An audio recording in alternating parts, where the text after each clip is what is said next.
W- Welcome, friends. Oh, to wake up and think clearly. As you were saying, that mm, the it's the ego that wants to force the mind and body to make a change, and it's very disrespectful of the situation of what causes this Mhm. attachment. Maybe there's a It's good kind of reason like, for it. yeah, it's kind of like the child telling the parents how it should run the household. The ego is the child. It doesn't know better yet. It doesn't matter if you're 80 years old. It's a lot of people who are still our ego, and it's disrespectful to the internals, and then it manifests itself how we disrespect the earth. We shed blood on the ground. That's disrespectful. We create military. Way too much resources is spent sending young men to military where they can learn how to grow crops, hunt, and all that kind of stuff. And then we think that's new technology. If that's technology, then we're going backwards. Not to say that it's nice to have a car, no different having a plane. We're having great experiences to travel around the world, but then seeing all the hideous thing that's commonly practiced. People want to debate now online. I'm just using debate. And I'm like, okay, so well, what are you debating? Because what I'm really hearing is you're defending, and then you're attacking. That's the ego. Because a lot of people don't want to take accountability for their own action, regardless if your forefathers failed you in some way. The ball is in your hand now. So I choose to go to grocery stores with awareness. So I'm not going to pretend that I'm independent. So when I hear people talk about, oh, I don't agree with GMO, I'm like, really? I don't agree with GMO.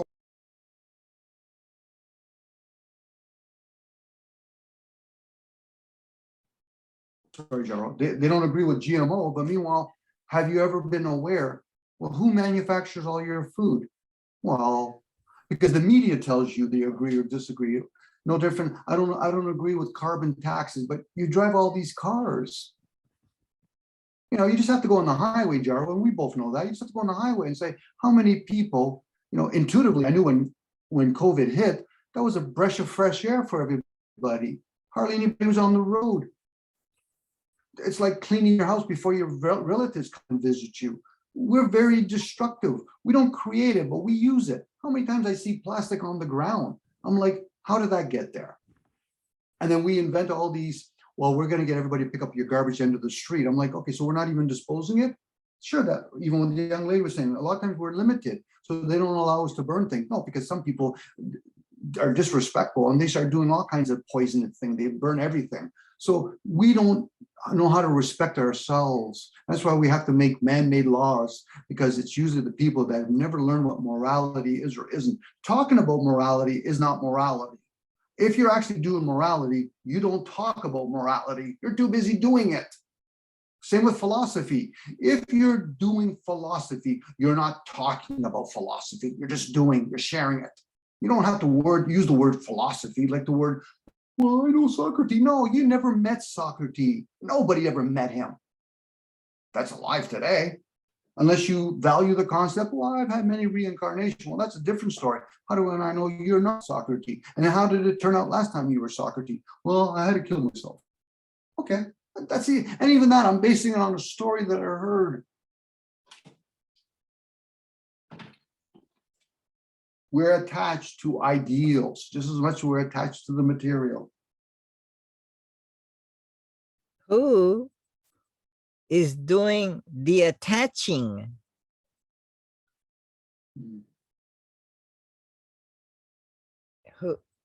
Who what is it in us that is doing the attaching? Is it the ego? Is it the mind? Is it the body?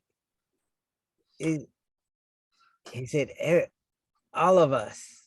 It could be a constant struggle between many forces, Jaro. That's a possibility, Jaro, because I struggle that with myself. But at the same time, I go in there with ponderies. If I have attachments, well, then it's the body. Well, then that's me excusing, because it's like a person that's married and then they blame their kids and their wives or their husband. I said, where's your accountability? Are you asking me to take your side? I said, I'm not interested in taking a side. You want somebody to pick your side, be a politician, be a priest, be a science guy. Why? Because you want accolades for your suffering. I'm not here to give that to you. I'm here to give possibilities. When my friends talk about certain things and they don't agree with certain politicians, I say, you guys want to be a politician? Well, no, not really. I said, so are you really in a position to complain about them? You can share possibilities, but to complain about somebody is under the ideal that you think you could do something better. To me, I make a wide range generalization that humanity has failed itself. I know I'm only talking about me to a certain point, but at the same time, I'm not picking anybody outside of me, outside of just generalizing about humanity. But most people, when you hear them talking about, they talk about themselves. That's it. Me. This is what I did at work. This is what I did. This is what I learned in university. I became a doctor. And then Mhm. supposing I decide I have this attachment that is harming us, but I haven't examined what caused it. But I decide, maybe from the media, maybe from reading a book, maybe from watching a video on YouTube, and I've decided that this attachment, I want to get rid of it. So how do I get rid of it? Maybe I decide I will replace it with another attachment. Now you're getting it, Joe. Or maybe I decide that I just want to not do it, fight it, go against the current. And when I have the urge to do it, I will say, no, don't do it. So I use my willpower to eliminate that attachment. So maybe there's different strategies, and maybe an attachment is formed, and that attachment is the attachment of trying to let go of that attachment. And that attachment, like say losing weight, I am attached to losing weight. But if you listen to the word, you break it down. So why do I want to lose? Okay. And my egoic mind becomes despotic, autocratic, becomes like a President Trump or President Biden that says, oh, I want to do something in my term, or a Trudeau, I want to be, when I finish my ruling or after I'm gone, I want to be known as having done something wonderful. So I force my way. I use my power to convince others to do this. Joe, can I share something with you before you go on there for a second? If your father kept on promising you every day that, son, when I come home, we'll spend quality time, how many times would you have to excuse his behavior before you say, I no longer talk to you, Dad? When a person tells you over and over again, and you know politics, they're not there for you, then you stop talking about them. The fact that you're attached and you're concerned about that, you thought at any moment any of these politicians are there for you, you've been lied to, and you've done that to yourself. When somebody promises you something, first time maybe, I'm the kind of person, one strike. It's not three strikes. This is not baseball. Baseball, it's a credit to the baseball players. I can hit 3 out of 10 times. That's a shitty average. If I did electrical work for you and 3 out of 10 times the plugs work, you probably wouldn't hire me again. So anyway, in this particular case, you've been lied to. The reason why you keep on getting lied to, because you've been lying to yourself. Once you choose to stop lying to yourself, you will stop talking about people that are obviously not keeping their promises. Now, let's come back and say, listen, I made a promise. I got to tell you before it comes to fruition that I can no longer fulfill that promise. At least they're being honorable. But you're talking about presidents and prime ministers, that particular position is designed that way. It goes back to the snake and the frog. I'll cross the river with you. I promise I won't bite you. Cross the river, but I'm a snake. So you're playing that game. Once you stop talking about what they don't do for you, and you just talk about, yeah, it's interesting politics. Yeah, that position of Trudeau, he's a prime minister. He doesn't have any power. Then you're talking about awareness. Then you can talk about governor generals. You could talk about all the delegates behind Biden, all that. But once you're only talking about your father, who's proven over and over and over again, he does not keep his promise. And even if he keeps once, that means 1 out of 100 times, you're still not trustworthy. And the only reason why most people vote for these people, because they're not trustworthy to themselves. So this is not about other people. Jaro, you're not living through the eyes of Biden, Trump, Mussolini. You're living through your eyes. And would you actually run a country? If you understood how the country is run, then you realize it's just a big joke. Nothing ever meets. It'll be like you borrowing money from the bank and saying, listen, I'll never pay. But you'll keep telling them over and over again, but I'll pay. Your action doesn't show it. This is where people spend a lot of energy on things that is entertainment. Now they can turn around and say, but that's real, Dom. It's still entertainment. From my point of view, you're acting like a child. You're thinking that your dad, who told you over and over again, son, I'll spend quality time with you. And he never does. So when do you stop counting on a person that's proven that they're not trustworthy? But what most people do is they blame everybody else and say, but my parents or my community. No, you failed yourself at that point. And once you become aware of that, then and only then you can pick yourself up and say, okay, what can I do? So what can I do about it now to stop doing those other things? And yes, you made a valid point. You're just going to move from one dependency or addiction to another, or one attachment to another, as you put it. That's a given. If you're not attached to the material, you're attached to your thoughts. Because if you didn't, try to forget the word tree. Now, you might not say the word, but if I say tree, you're going to have the thought.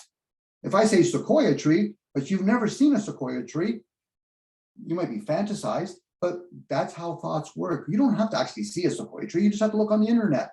A thought is a thought.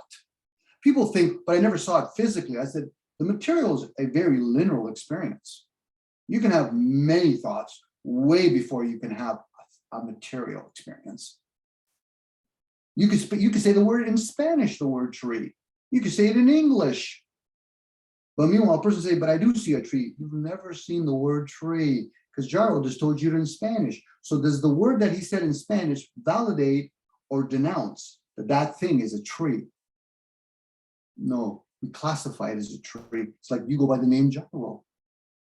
That's not who you are, but you associate to that name because there's sound to it. Because if your mother called you in the flea market, Jaro, come here, you probably remember her tone, because there could be another Jaro in that place and they could be calling her mother and you might not have turned around. That's control. Unaware, of course. Yes. So when I use the word tree, I don't necessarily see the tree. So when I do see the tree, I do see it, but I don't say to myself, oh, that is a tree. I just look at it, and from where I'm at, and look at the bark, the branches, the leaves, the way it's shaped, and the way the leaves move. And I observe it all and take it in and appreciate it. But I'm not in my mind saying, oh, tree, tree, tree, tree. No, I don't have to use the word tree, but then I that experience of observing the tree was really wonderful and made me feel good. So then maybe I'll go inside and then I'll meditate on the tree. So maybe I may use, I'm going to use the word tree to bring up that vision of that tree. So I'm going to say, okay, I'm going to meditate on the tree I saw outside. So there I use the word tree, and maybe in order to bring up the memory of that tree. So maybe words are used to bring up past memories. Well, Jaro, in a sense, if the ego actually had we'll use the word control things, in a short period of time, it would be exhausted. I would say, ego, you're going to be functioning the breath today. You're going to be functioning the heart today. You're going to be functioning all the thoughts today. The ego would say, Oh, I do that already. I said, no, you do none of those things. So now the ego would say, well, what do you mean? You're going to have to spend all day fucking counting every breath. You're going to have to make sure you keep a pulse on all the heart and all that. The ego is the ongoing program. That's like Siri. Siri, you're just a fucking program. There's a hard drive that's running you. And that even that's a program. Where's the Wi-Fi and the electricity? That's the ego thinking, but I got to control. Son, you're the child still. You don't know how the real world is out there. That's the ego. And that's why when people say, oh, but I'm a teacher. No, you're not. You don't even know how to, you don't even function the breath. That's why the concept of control at best is delusional, not even illusional. It's delusional. Because when people say to me, well, Dominic, but I'm independent. I'm like, okay, so who bought your car? You did, right? What product and service did you offer? And who did you serve? Who did you sell it to? So you can't be independent if you're relying on other people. The clothes that you're wearing, who made it for you? The CD player, the record player, the musical instrument. Did you make it? Well, no, Dominic, you know what I mean? I said, no. We're playing. You're in a big boy's room now. I'm not the wise person. I'm just a big boy. I'm still a child. So when people say, well, Dominic, but you don't understand, I said, I'm not here to understand you. I'm sharing you. I'm agitating for you to further fucking first fucking time to wake up. And I say that to anybody. I don't give a damn if it's my father himself. Because I respect when people do that shit to me. Unfortunately, I rarely see that because two people are too busy being self-fucking absorbed. And they go, well, Dominic, you can't say that. I said, really? You can't say that. Back in the day, when you treat a woman like shit, they take you in the back, they're not going to beat you up. They're going to have a stern talking. If I see you treating anybody, anything like that again, you're going to have to deal with not just me, yourself. And this is where most people think, well, it's Black Lives Matter. There's not a single fucking human being that's black.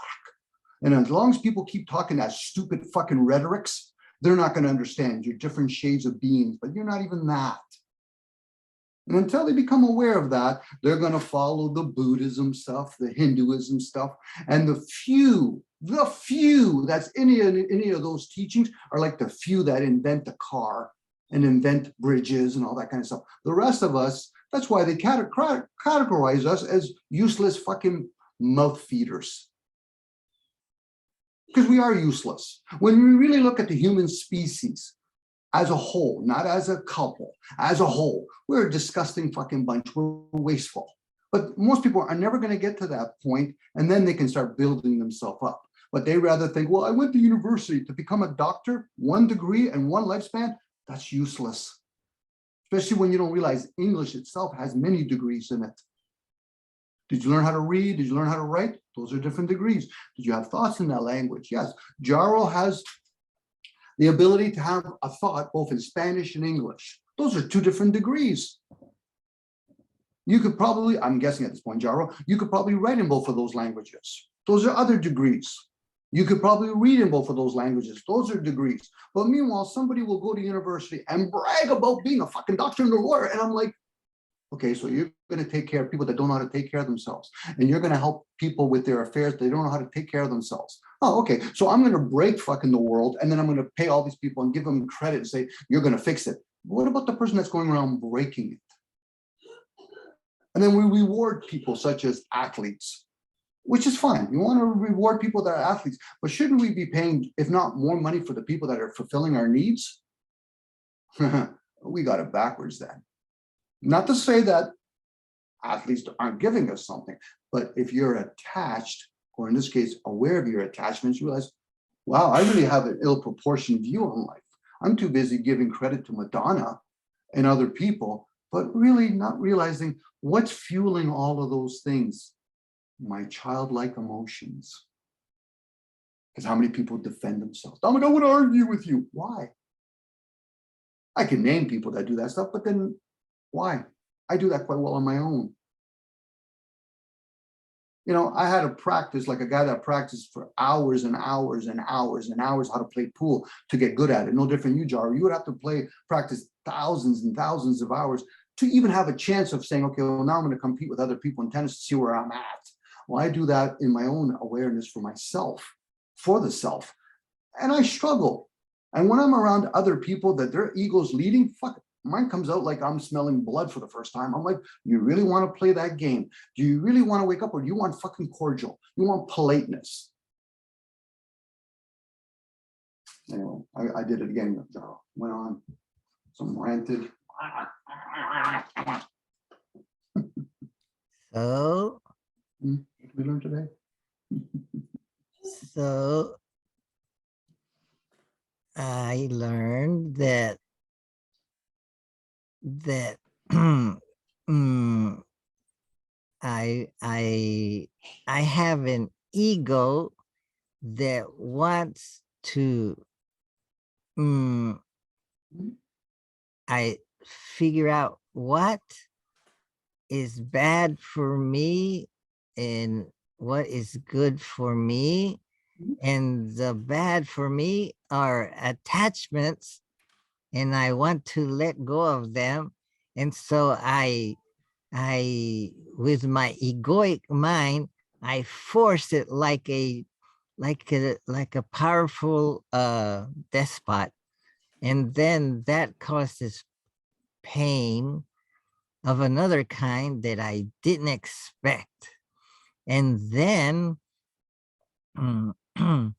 so I learned that I have to respect my attachments and figure out what causes them before I try to remove them. Maybe by being aware of my attachment, it'll kind of loosen up by itself, just by being aware of it. My awareness is shining a light on it, and then it'll dissolve, and it will no longer be so important to me. Maybe I'll get bored of it and just let go, like loosen my grip on it.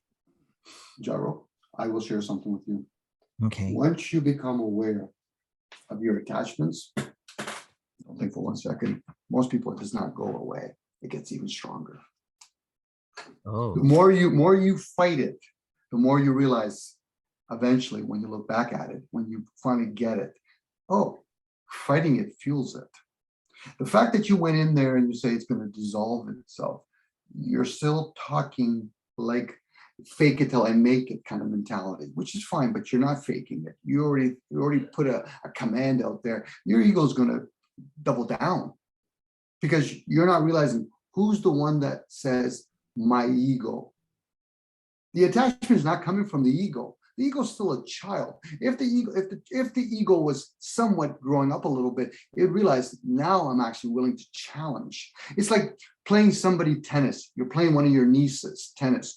You're going to come down a little bit because you want them to learn. Eventually, they'll get to a certain point where they're actually starting to win shots. It's okay, now you've improved. Now I can bring my game up a little bit. Once you get to a certain level, and they get to a certain level, now I want to beat you, Jaro. Now we're really going to play. And then you realize, well, but Jaro, I was getting closer. Now you destroyed me again. Yeah, because I was coming down to your level. The I is not the ego. The ego is just the program. Something's hiding behind the program. Once you start challenging yourself, you're playing with yourself. Now, there could be other spirits involved. Could be. That's why people do spirit drinks and all that kind of stuff. Most people aren't ready to challenge themselves. The ego is just there to distract you. It's just another distraction. Okay, how can I distract myself? With TV, become a workaholic, become an alcoholic. I'm going to raise kids, but I don't know how to teach them how to breathe. I can't even teach them philosophy, but I think I'm going to pretend I'm their teacher, but I'm their mother. Okay, you didn't even do a good job when they was in the womb. So really, did you wean your child? Probably not. So then how did that offspring have a chance? Let alone, did we even come through the vessel, or did we come after the vessel? That would imply that the body has its own intelligence. And there's a lot of things that humans are showing that it is, as the masses. But a lot of that stuff has already been there. Wireless has always been there. It's just that we're just starting to manifest it in the material. That's all it does. So now, once you become aware of yourself, you realize, fuck, for every time I actually earn money, I'm actually participating in other people being poor. So it's a perpetual cycle. Yes. So then you finally understand you, and you realize, but am I okay with it? Because if you're okay with it, at least you're doing it with awareness. Most people are crooked. They're not even aware that how that really affects anybody. They're too busy on the reaction part. Same with people that are narcissists, psychopath. A person that spends way too much time in the gym is a narcissist. Now, the guy that actually doesn't give a shit about you, that's a psychopath or a sociopath, not necessarily a narcissist. A woman that always wants to attract a man because it wants to make her feel good is a narcissist. It just means they're underdeveloped emotionally. And the people that naively follow them, they're even worse because they're too busy. Well, look at you, you're a narcissist. And what does that make you? A petty little fucking little twit? Thank you, Well, I don't know. Dominic, because you said that simply becoming aware of the attachment as I am involved in it will not loosen it up. It may increase its power. So maybe I should revise that and say that I need to review my attachment from a distance. So I am aware of my moments of attachment from a distance so that I don't get involved in them, and maybe analyze what's causing the attachment. And then maybe I could come up with a solution or a recipe for removing the attachment. Could you give up food for a month, Jaro? Only you would know that. And if you do, then you'd realize in a short period of time where attachment comes from. You don't have to do that. Just have to do with the breathing part. That's already been pre-programmed in the vessel. There's no good or bad about it. It just is what it is. But to think that that's not going to explore itself into other areas of your existence is fable. It's erroneous. You were designed to be attached to things. But it's when you favor one over the other. You're spending too much time trying to avoid this, and then you're ignoring this, opposed to just observe them. You're saying it from a distance. You're being that observer / witness in the moment, not for long periods. In a moment, you'll have a moment of clarity. That's all it is. Okay. You'll have a moment of happiness. You'll have a moment of sadness. Now, some people can drag on sadness, but those are just constant moments. So I could be attached to something and my conscience or maybe my programming of things that I ought to do might say, oh, I should not indulge in this attachment, for this might harm my health in the long run.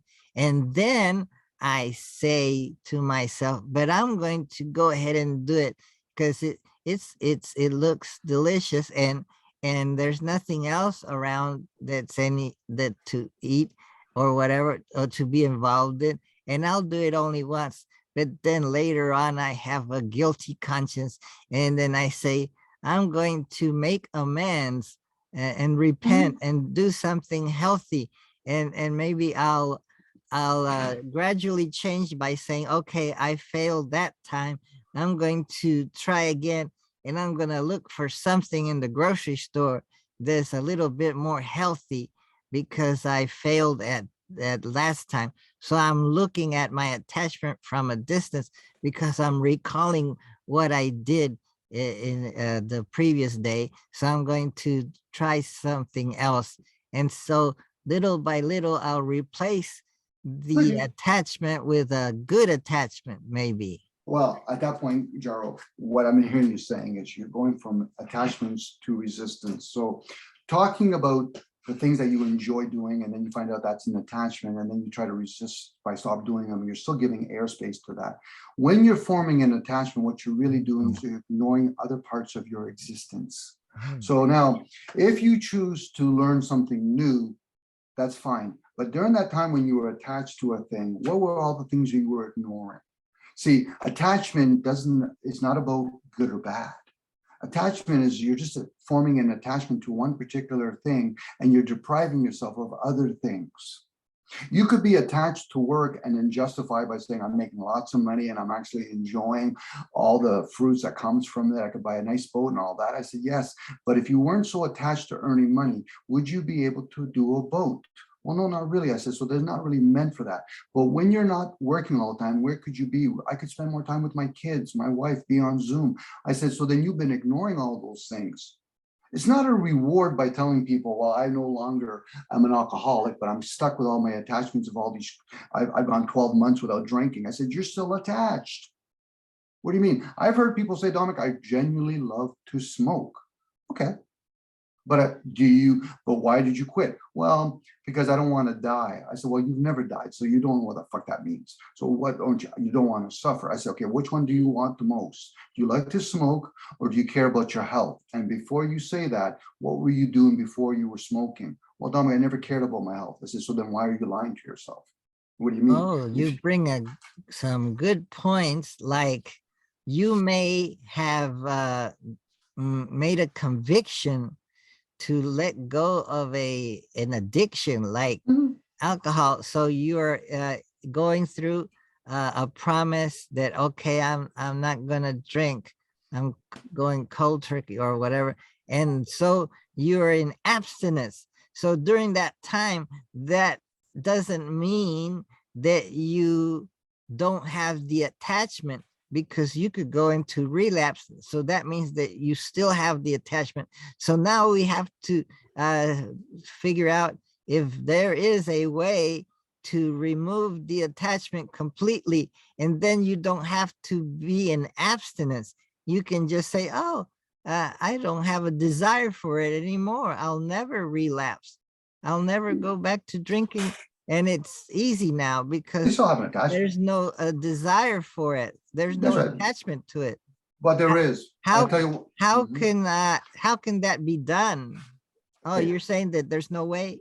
No, the attachment's always there. So example, a person that's drinking, usually drinking is the emotion attached to drinking is anger. Smoking is Oh, grieving. so in order to eliminate the attachment to, say, drinking, it might be caused by emotional issues. So if you Yes. could eliminate all those emotions, No, then you would be finally free of that no, you attachment. don't eliminate anything. You confront it.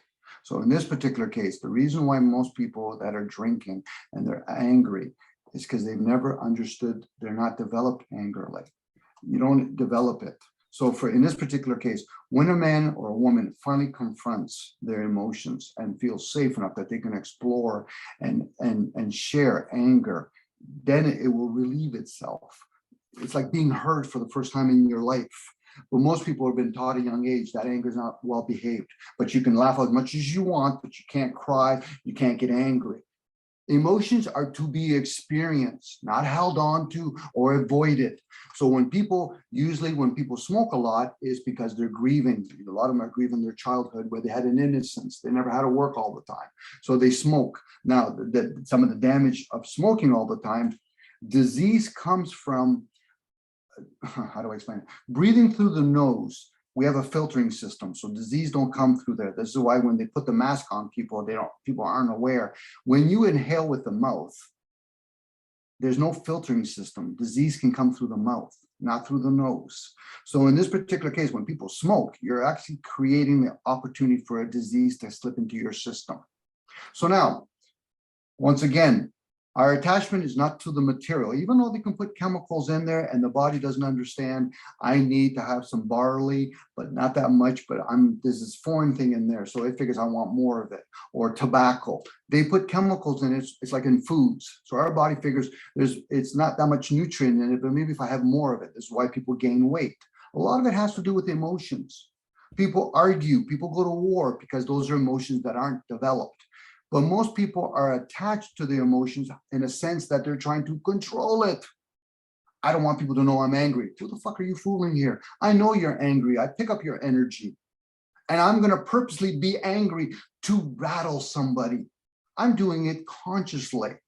Other people doing it subconsciously. And I'm picking up on that because something inside of me said, Dominic, that person's full of fucking shit. They just don't know it yet. They don't know it. But if they do know it, then they can do something about it, meaning that, oh, So I should express my emotions. Yes. Just don't become a professional at it. Don't be a professional. Hey, look at me. I'm a jolly go lucky kind of guy. That's full of shit. Look at me. I'm an angry person. That's full of shit. When I say shit, Jaro, what I'm saying is shit could be used for many different things. Toxic shit, fertilizing shit, and just the kind of shit that, yeah, animals can actually go inside of it and reproduce again. But for most people, it's toxic shit because they don't want to use it as fertilizing. So in this particular case, our attachment is to our thoughts, to our emotions. I was just talking about emotions, our thoughts, our mental capacity. You know, most people try to be very intellectual when they're talking to a guy that's very intuitive. I'm like, okay, so you want to be very intellectual. Okay, I don't read books, but I'm very intuitive. Why? Because where do you think all that information came from? You think it came from a human being? It was written through a human being, but that's usually inspired, insight. Then you tell people, did you invent the language? Well, no, I didn't. So then why are you using the things after thoughts? Because I'm doing the same thing with verbal words. The only difference is when you speak the word, there's sound to it. When you read the word, that's a different frequency. So now, when a person chooses to not overcome, but be aware of those things. This is why when people recover, again, cover it. They're not actually doing nothing. And if they are doing something, if I had to really be honest with myself, doing something, yeah, they're covering it up again. Why? Why would you want to cover it up again? Bring it out in the open. Yeah, but I don't want to tell people I'm drinking. That's not what I'm talking about. Bring it out in the open.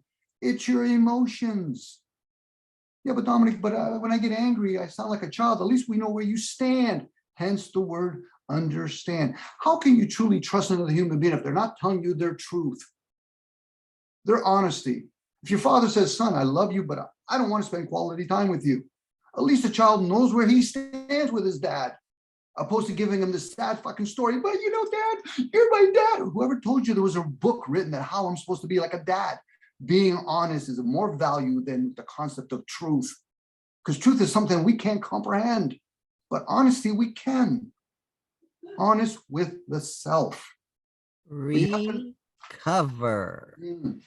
Think about Overcome.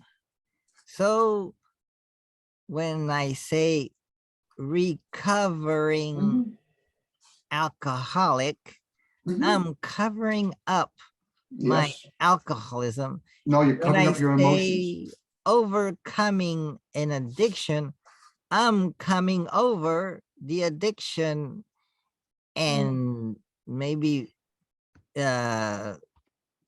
forcing myself to have an abstinence that I have to constantly guard myself. Maybe. Maybe, but the thing is, both of them recover and whatever you want to talk. Overcoming. You're never going to be over a dependency once you realize you're dependent in so many areas.